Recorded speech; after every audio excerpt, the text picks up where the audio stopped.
Assalamualaikum warahmatullahi wabarakatuh. Perkenalkan, nama saya Haris Usman.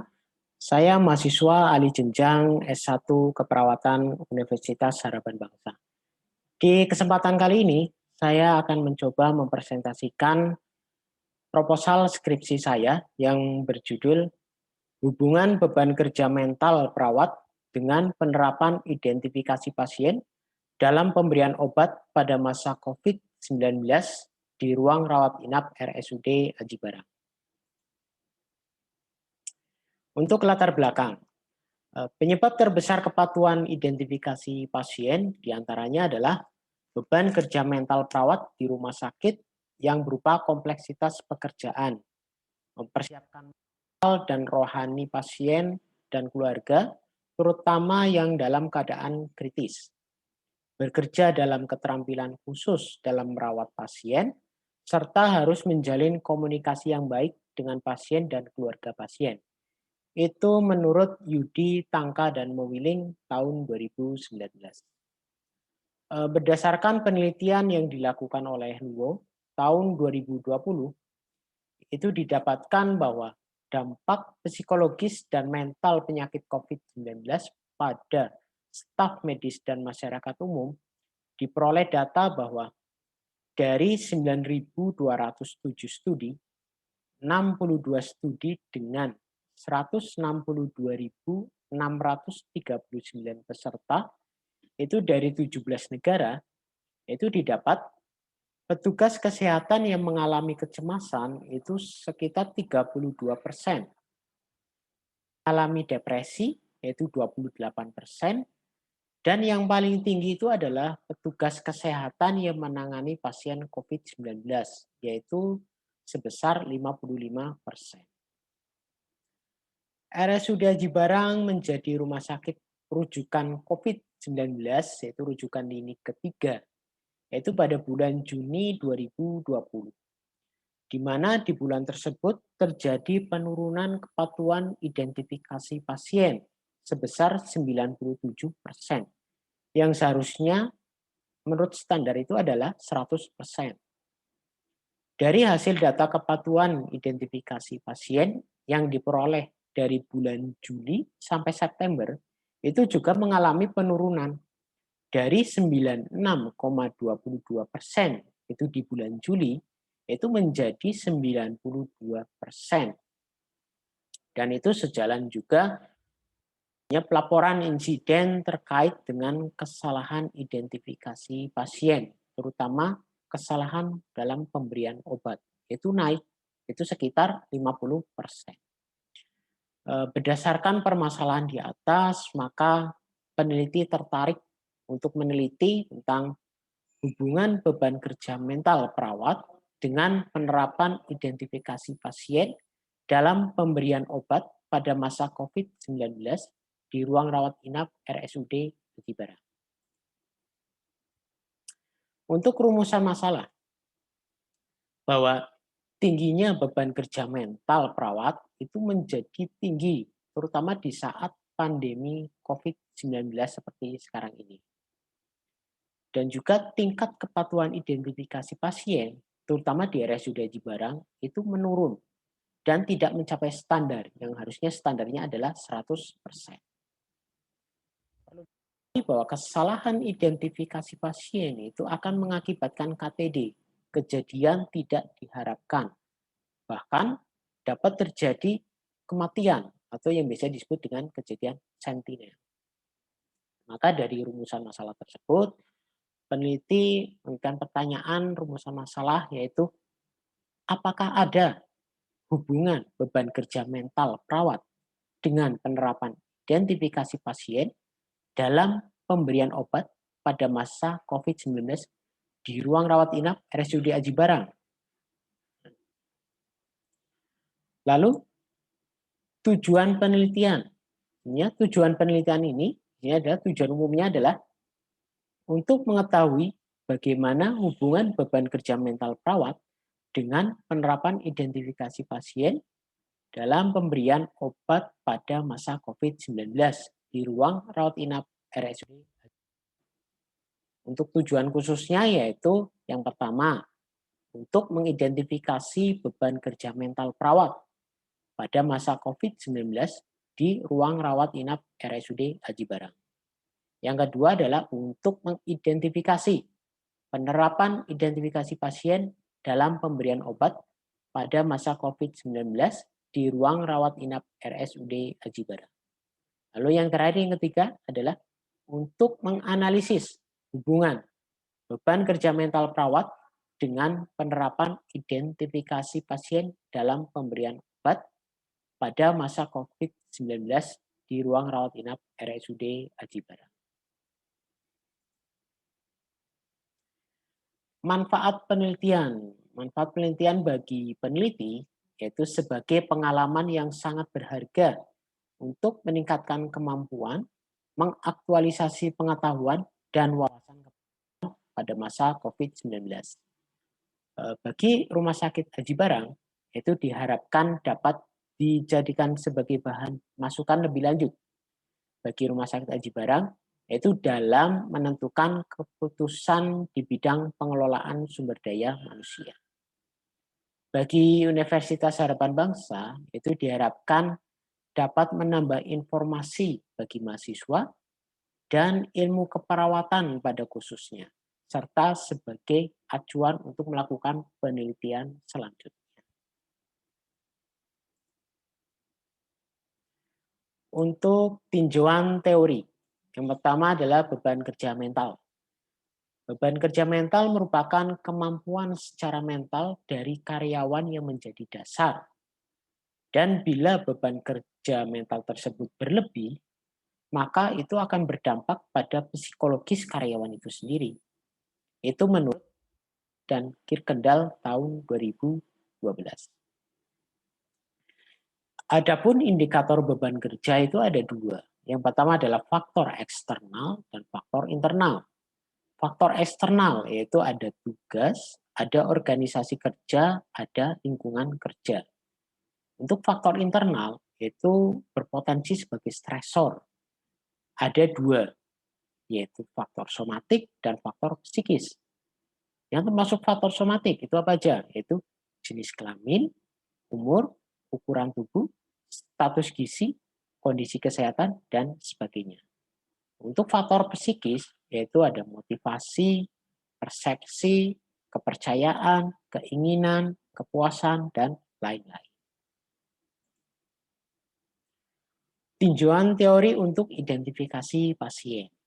Bahwa identifikasi dengan benar adalah melakukan 2 kali pendekatan, yaitu identifikasi pasien sebagai individu yang akan menerima pelayanan dan pengobatan, dan kesesuaian pelayanan atau pengobatan terhadap individu tersebut. Lalu prosedurnya bagaimana? Yaitu proses identifikasi itu mengharuskan paling sedikit terdapat 2 dari 4 bentuk identitas pasien, yaitu nama pasien, tanggal lahir, nomor RM, dan NIK, nomor induk kependudukan. Yaitu menurut KARS 2019. Di Rumah Sakit Aji Barang itu sendiri, itu ada 3 bentuk identifikasi pasien, yaitu nama pasien, tanggal lahir, dan nomor RM.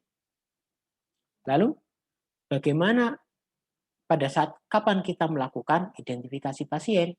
Nah, identifikasi pasien dilakukan pada saat yang pertama sebelum pemberian obat, yang kedua sebelum pemberian nutrisi, sebelum pemberian darah atau produk darah, sebelum pengambilan spesimen, dan sebelum tindakan diagnostik.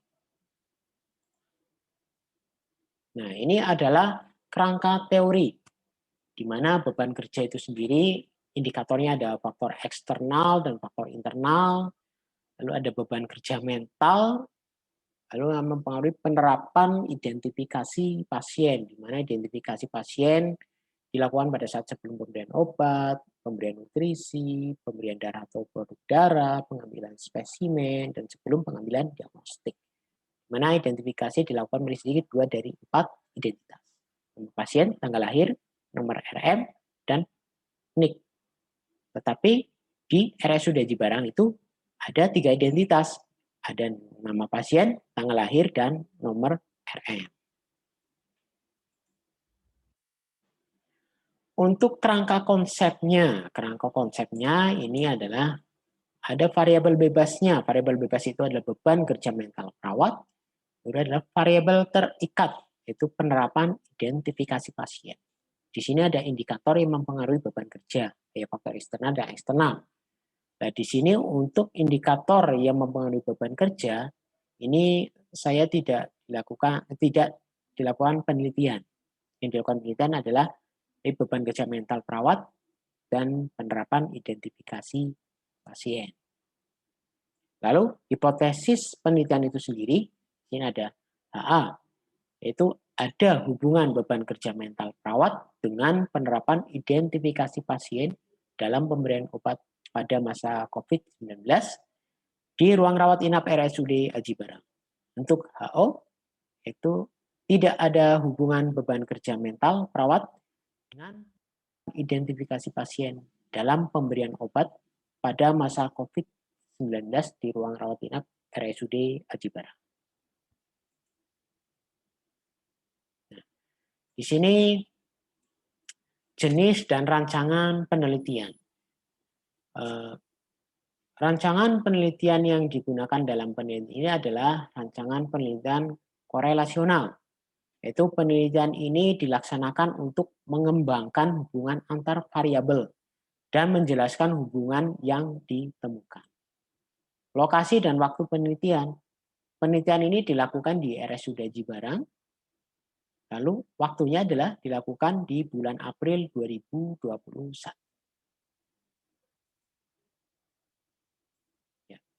Sekarang untuk populasi dan sampel. Untuk populasi penelitian ini, yaitu perawat ruang rawat inap yang berjumlah 9 perawat. Di mana di dalamnya ada kriterianya. Yang pertama adalah kriteria inklusi. Kriteria inklusinya yaitu 1. Ketua tim perawat dan perawat pelaksana di ruang rawat inap. Yang kedua, bersedia menjadi responden. Ada kriteria eksklusi.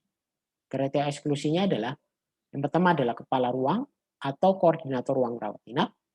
Yang kedua, perawat yang sedang libur atau cuti. Yang ketiga, tidak bersedia menjadi responden.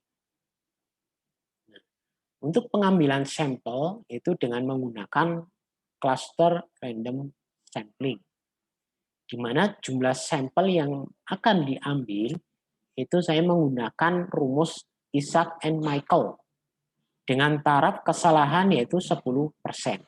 Di sini ada rumusnya, yaitu S adalah jumlah sama dengan Pi kuadrat. Pi kuadrat di sini dengan derajat kebebasan adalah 6 dan kebebasannya adalah 10%. Dikali N, N adalah populasi, dikali P dikali Q, di mana nilai P dan Q itu sama, itu 0,5. Lalu dibagi D kuadrat, di mana D itu adalah 10% karena ambil kesalahannya yang 10%, berarti 0,1. D kuadrat dikali N min 1. N adalah jumlah populasi dikurangi 1, ditambah Pi kuadrat dikali P dan dikali Q. Nah, saya masukkan dalam rumus itu jumlah sampelnya adalah Pi kuadrat. Pi kuadrat dilihat di sini di DK6. Saya ambil yang 10% adalah nilainya adalah 10,645. Berarti Pi kuadrat adalah 10,645 dikali N, berarti dikali 99, dikali P adalah 0,5, dikali Q itu nilainya 0,5. Lalu kemudian dibagi D kuadrat. D kuadrat di mana D adalah 0,1, berarti 0,1 kuadrat dikali N min 1. Berarti N-nya adalah jumlah populasi yaitu 99, dikurangi 1, lalu ditambah Pi kuadrat yaitu 10,645 dikali P dan dikali Q, berarti dikali 0,5 dan dikali 0,5. Jadi hasilnya itu adalah 72,360 dan dibulatkan menjadi 72. Jadi jumlah sampel yang akan diambil yaitu adalah 72 perawat. Nah, di Rumah Sakit Aji Barang itu ada 9 ruang rawat inap, yaitu ada cendrawasih atas, cendrawasih bawah, kepodang atas, kepodang bawah, kenari atas, kenari bawah, camar atas, perina, dan nuri. Di jumlah sampel 72 itu nanti saya bagi di 9 ruang, itu dengan rumus jumlah perawat ruangan dibagi jumlah perawat ruang rawat inap dikali total sampel. Di cendrawasih atas itu ada 10 perawat. Berarti saya hitung 10 dibagi perawat rawat inap adalah 99, lalu dikali total sampel yaitu 72. Hasilnya adalah 7,27. Maka dibulatkan menjadi 7. Maka jumlah sampelnya adalah 7 perawat. Yang kedua, cendrawasih bawah. Jumlah perawatnya adalah 10 perawat dibagi 99 jumlah perawat inap dikali 72 sama dengan 7,27. Hasilnya adalah dibulatkan menjadi 7 perawat. Dan seterusnya. Di kepodang atas ada 7 perawat, kepodang bawah ada 8 perawat, kenari atas ada 8 perawat, kenari bawah 8 perawat, camar atas ada 7 perawat, perina ada 11 perawat, dan terakhir di nuri ada 9 perawat. Dan itu semua dijumlahkan ada 72 perawat. Ya. Untuk definisi operasionalnya, untuk variabel beban kerja mental perawat, itu definisi operasionalnya adalah beban kerja mental adalah keseluruhan beban mental perawat saat bekerja dalam melaksanakan tugas-tugas pemberian asuhan keperawatan pada ruang rawat inap RSUD Aji Barang. Parameternya adalah indikator beban kerja mental, ada kebutuhan mental, kebutuhan fisik, kebutuhan waktu, performa, tingkat frustasi, dan tingkat usaha. Alat ukur yang diambil adalah bentuk kuesioner, yaitu saya ambil dari kuesioner NASA TLX untuk mengukur beban kerja mental perawat. Skalanya adalah ordinal, hasil ukurnya adalah 0 sampai 9 dikatakan rendah, 10 sampai 29 itu dikatakan sedang, 30 sampai 49 itu dikatakan agak tinggi, 50 sampai 79 itu dikatakan tinggi, sedangkan yang terakhir 80 sampai 100 itu dikatakan sangat tinggi. Untuk penerapan identifikasi pasien untuk variabelnya, untuk definisinya adalah prosedur dalam mengidentifikasi pasien dalam pemberian obat paling sedikit adalah 2 dari 3 bentuk identifikasi pada ruang rawat inap RSUD Aji Barang. Itu apa aja? Nama pasien, tanggal lahir, dan nomor RM. Paling sedikit adalah 2 dari 3 bentuk identifikasi. Untuk parameternya, itu indikator identifikasi pasien adalah pemberian obat. Alat ukurnya adalah lembar observasi. Skalanya adalah nominal. Untuk hasil ukurnya, jika lengkap berarti dikatakan patuh. Jika tidak terisi lengkap maka dikatakan tidak patuh. Ya. Ini adalah variabel penelitian. Untuk variabel penelitiannya ada variabel dependent dan variabel independent. Untuk variabel dependent atau variabel terikat itu adalah penerapan identifikasi pasien dalam pemberian obat. Variabel independennya adalah beban kerja mental perawat. Jenis dan teknik pengumpulan data. Jenis data ini termasuk dalam jenis data primer. Untuk teknik pengumpulan data, yang pertama yaitu peneliti menentukan permasalahan subjek penelitian, tempat penelitian, tujuan dan manfaat penelitian, serta menentukan judul penelitian. Tim mengajukan surat izin dari Universitas Harapan Bangsa untuk diberikan kepada pihak Kasbangpol dan tempat penelitian. Setelah perizinan penelitian disetujui oleh pihak Kasbangpol dan pihak tempat penelitian, peneliti terlebih dahulu melakukan studi pendahuluan terkait penelitian yang akan dilakukan. Selanjutnya, peneliti menyusun proposal skripsi dan melakukan ujian semester proposal skripsi. Di mana di sini susunannya adalah yang pertama, peneliti menjelaskan tujuan dan manfaat penelitian. Yang kedua, peneliti membagikan inform consent untuk ditandatangani oleh responden. Yang ketiga, peneliti membaca kuesioner, responden diminta menjawab sesuai kondisi yang dirasakan. Lalu peneliti meneliti kelengkapan kuesioner apabila ada yang kurang lengkap, harus dilengkapi saat itu juga.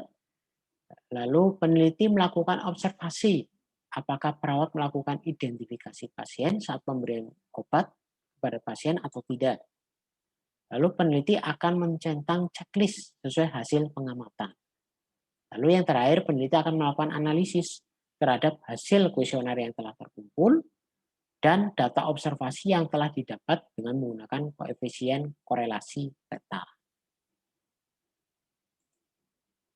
Nah, ini adalah bentuk kuesioner NASA TLX dan lembar observasi penerapan identifikasi pasien. Di mana di kuesioner NASA TLX itu sendiri, di sini responden untuk mengisi nama, umur, dan jenis kelamin. Selanjutnya, untuk mencoret salah satu dari pilihan. Menurut Anda, manakah dari pasangan pilihan di bawah ini yang lebih dominan dalam menyelesaikan pekerjaan Anda? Jadi, seperti contoh, kebutuhan mental sama kebutuhan fisik. Yang lebih dominan yang mana? Nah, nanti yang misalkan dominan yang kebutuhan mental berarti kebutuhan fisiknya dicoret. Lalu setelah itu ada lembar penilaian, yaitu dari rentang dari 0 sampai 100. Misalkan untuk kebutuhan mental, itu untuk kebutuhan mental responden mengisi atau menilai sendiri dari 0 sampai 100.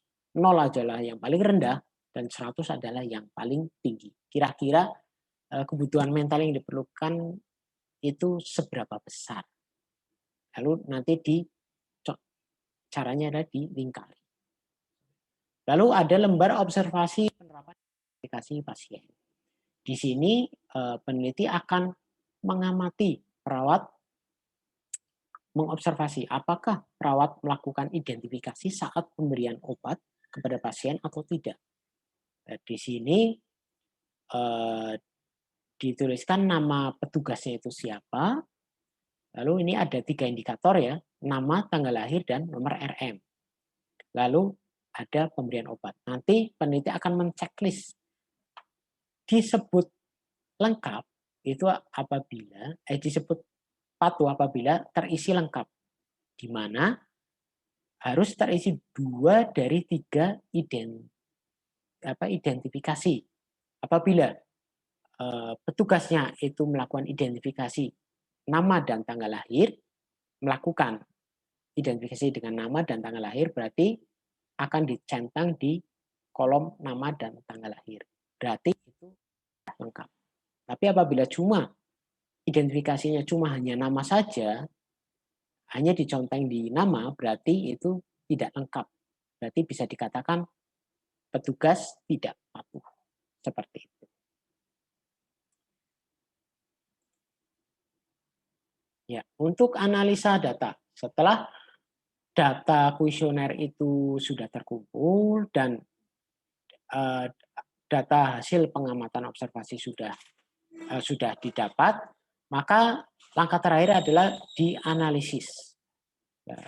Di sini saya menggunakan analisis koefisiensi korelasi theta, di mana di sini rumusnya adalah theta, nilai korelasi theta atau lambang theta ya, sama dengan jumlah DI dibagi T2,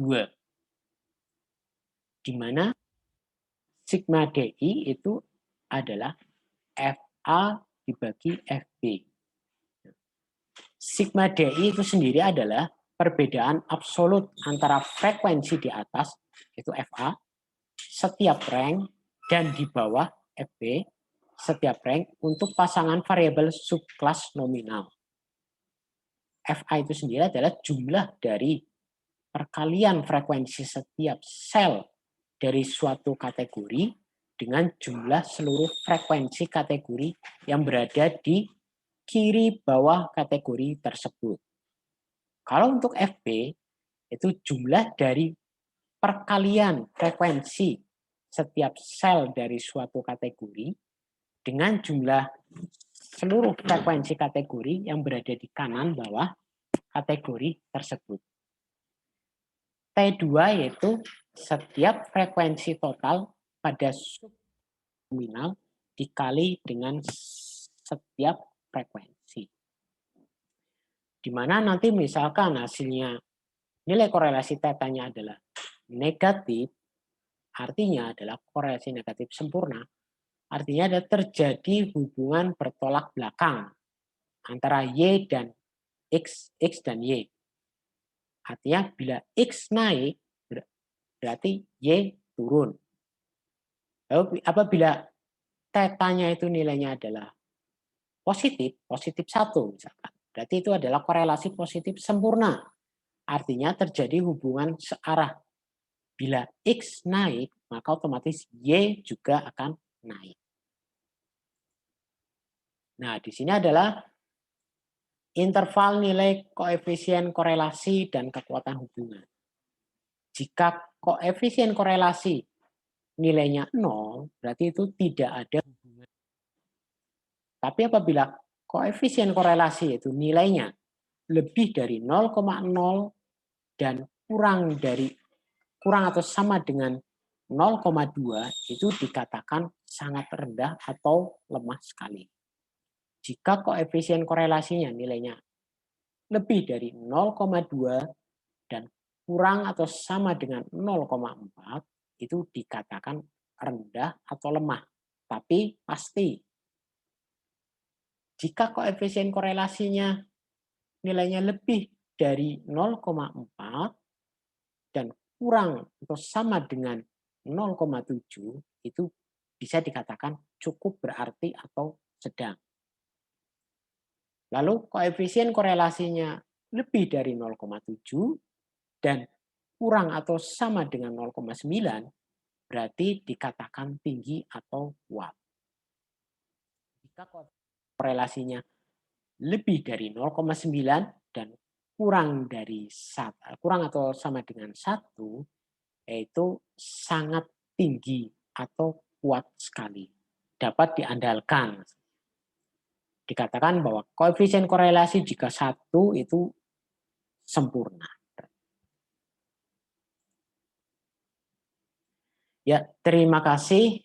Demikianlah yang dapat saya sampaikan. Mudah-mudahan bisa bermanfaat. Apabila ada tutur kata yang salah atau kurang berkenan, saya mohon maaf. Terima kasih. Wabillahi taufiq wal hidayah. Wassalamualaikum warahmatullahi wabarakatuh.